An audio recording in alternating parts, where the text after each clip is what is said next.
Hey everyone, this is Nick, and oh boy is Microsoft still a hot topic in the Linux community.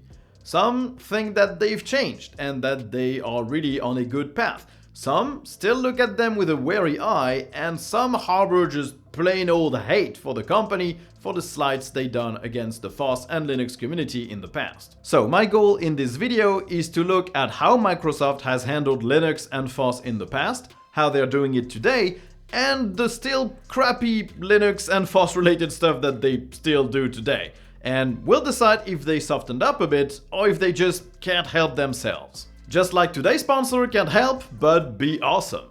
Thanks to Linode for sponsoring this video. Linode is my favorite solution to run a Linux or gaming server. It's what I use to run my own Nextcloud instance and my own OnlyOffice server.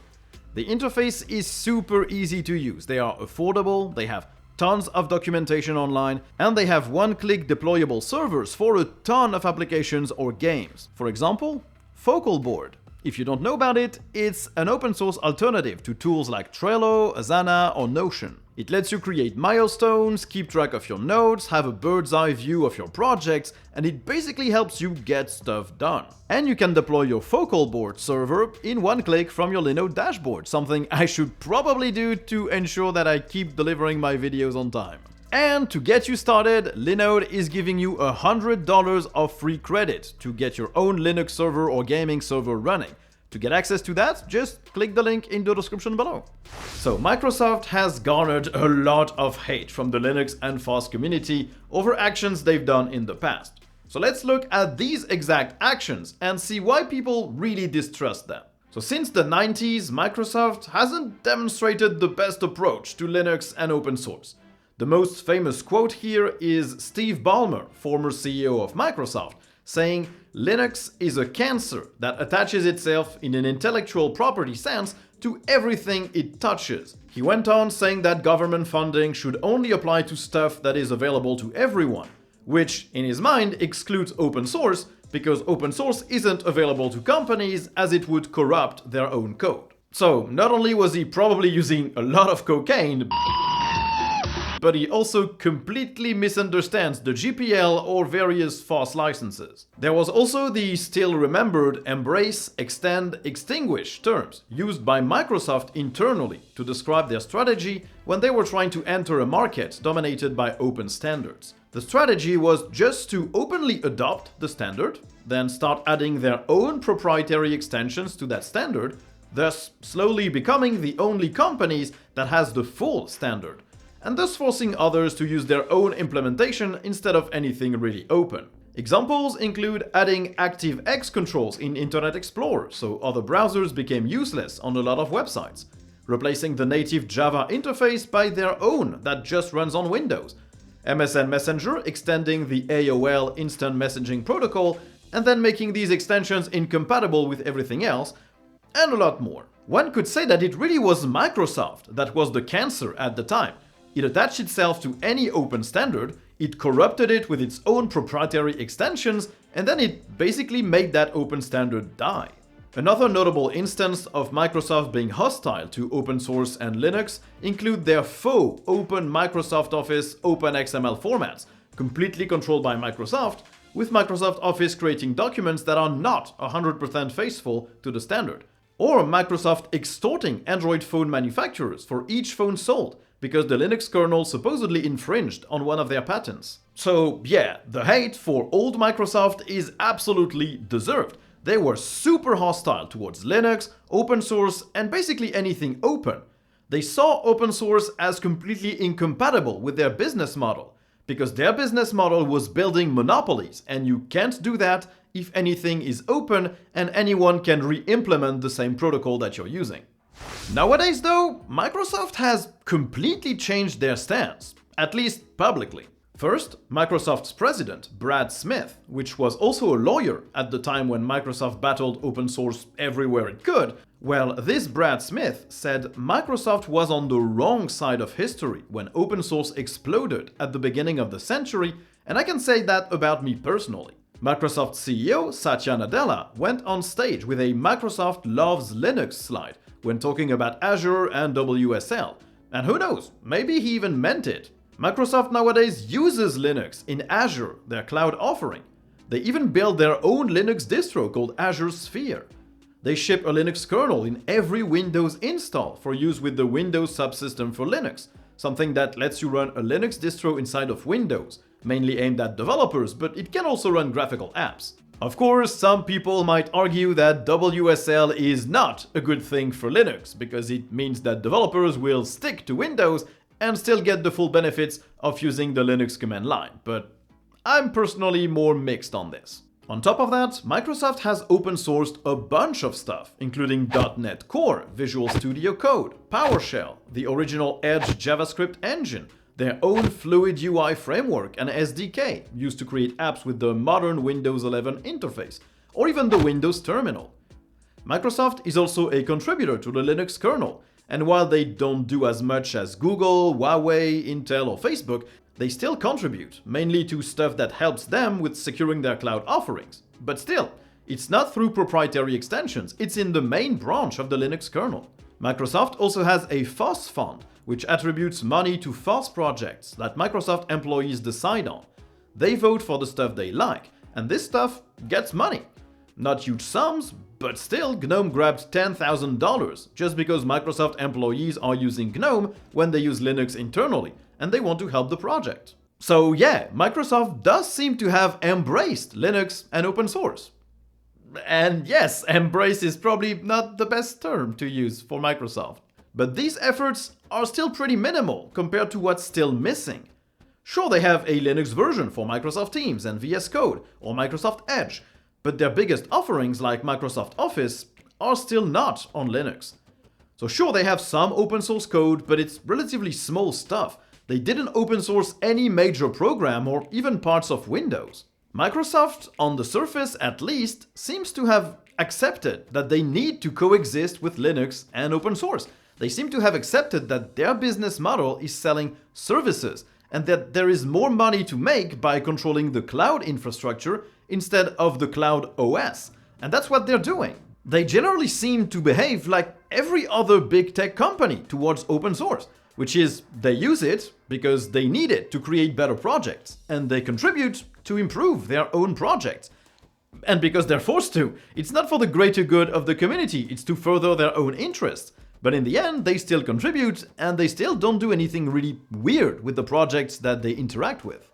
And still, as of today, there are a lot of things that Microsoft does that can be seen as super hostile to the open source or free software community or even to Linux. First, there's GitHub Copilot. Microsoft acquired GitHub a while back, and they quickly started using all that open source code in open repos to good use.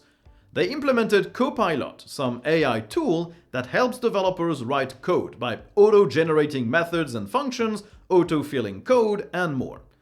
It looks like a pretty amazing tool, and it can be. A lot of people seem to really enjoy using it to write code faster. Except Copilot learned all these patterns by training on open source code that was hosted on GitHub. Microsoft did not ask these developers if they were okay with that, and they didn't get an option to not be used by Copilot until after it was initially trained. So basically, Copilot generates code for any type of project, including proprietary closed ones, using open source code. And it's been proven to actually copy entire patterns. It means that Copilot is just a copyright laundering machine. It takes open source code from open repos and it copies that code into any other repo without any license attached to it. Copilot doesn't seem illegal, but it's definitely unethical because it raises a lot of questions. If Copilot has been trained and reuses entire patterns from code that is licensed under the GPL, well, the code Copilot generates should probably also be GPL. And there is no definitive answer yet to know if that's the case or not, if the code should be GPL if it's trained on GPL code. No one really knows just yet, but what's sure is that our free software licenses should absolutely add some clauses and paragraphs stipulating that any AI tool that uses their code to train should generate code using the same license. That's something that really should be added.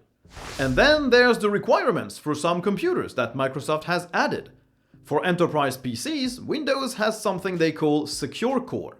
To pass these requirements, there's a new security coprocessor called Pluton, which isn't supported by Linux. And Microsoft doesn't really seem to have plans to support it. And there are a few other requirements that make it impossible to boot Linux out of the box on such a PC. To use Secure Boot, Linux needs a UEFI key, and that key is basically just a third-party certificate made by Microsoft. Now, think about it. This means that to enable Secure Boot, a feature that is made to prevent anything booting from your computer, Linux has to rely on Microsoft. If Microsoft decides that Linux doesn't really have any right to use that third-party UEFI key, then any Secure Boot enabled computer will never boot Linux at all. And this third-party certificate needs to be disabled if a PC is to conform to the Secure Core specifications, which means that out of the box, these PCs cannot boot Linux at all. You will have to enter the BIOS and disable that feature. Now, it's just one step, it's not too hard, but it's yet another step that will deter some people who don't know that they need to take it.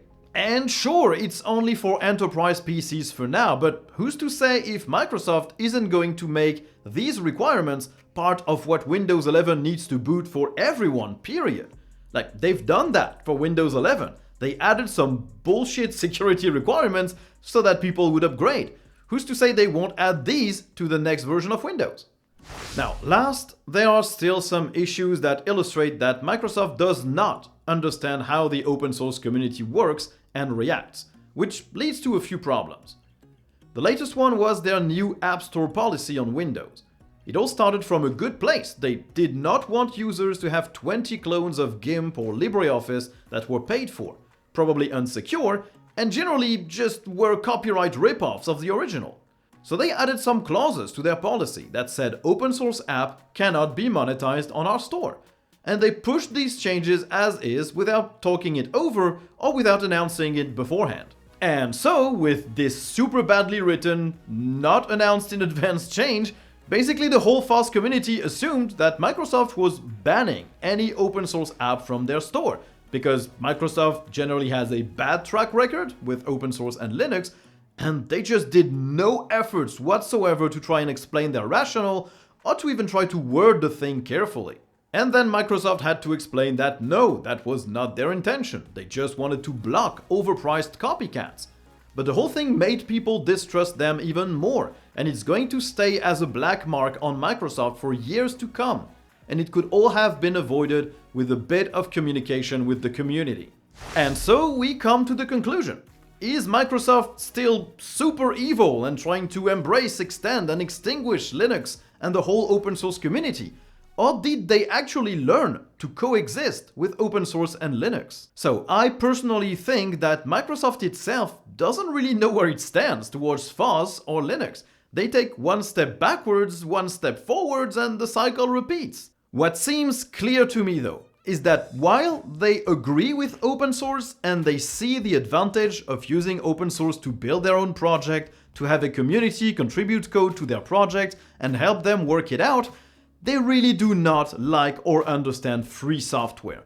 And that's proven very clearly by their complete lack of understanding of FOSS apps in their store, by GitHub Copilot, the copyright laundering machine, or just simply by their own licenses when they open source some code. Their licenses are not free software at all. So no, Microsoft is probably not the Linux and FOSS arch enemy it once was. But don't mistake them for a friend either.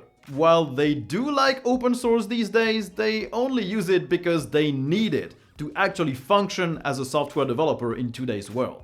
Just like you need today's sponsor to function in the Linux world. Tuxedo is a company that makes devices that run Linux out of the box. And why would you want that? Well, maybe you're tired of looking online for every single component of your potential future laptop or desktop. Maybe you just want a plug-and-play experience. And if that's what you want, then there's no better argument for buying a device that runs Linux out of the box. And that's what Tuxedo offers. They have a wide range of devices for every price point, every need, from laptops to desktops to NUCs to ultrabooks to gaming stations or workstations, laptops or desktops, you choose it. And while you can pick from a variety of popular distros, you also know that you can just install your own and it will run perfectly because the hardware supports Linux out of the box. So if you need a new device and you're tired of looking online at compatibility lists and reviews that are not the exact same model as the one you're looking at, just head over to the link in the description, just stop the confusion, buy a Tuxedo device, they're really good. So thanks everyone for watching the video, I hope you enjoyed it. If you did, don't hesitate to like, to subscribe, to turn on notifications, to write a comment, and if you didn't like it, well, you can dislike and tell me why in the comments as well. And if you really enjoyed the channel and you like what I'm doing, you can support me by clicking on the Super Thanks button or the PayPal link in the description, or you can click on the Patreon or YouTube members links in the description. Both of them get access to a weekly podcast and the right to vote on the next topics I'll cover for the next month. So thanks everyone for watching, and I guess you'll see me in the next one. Bye!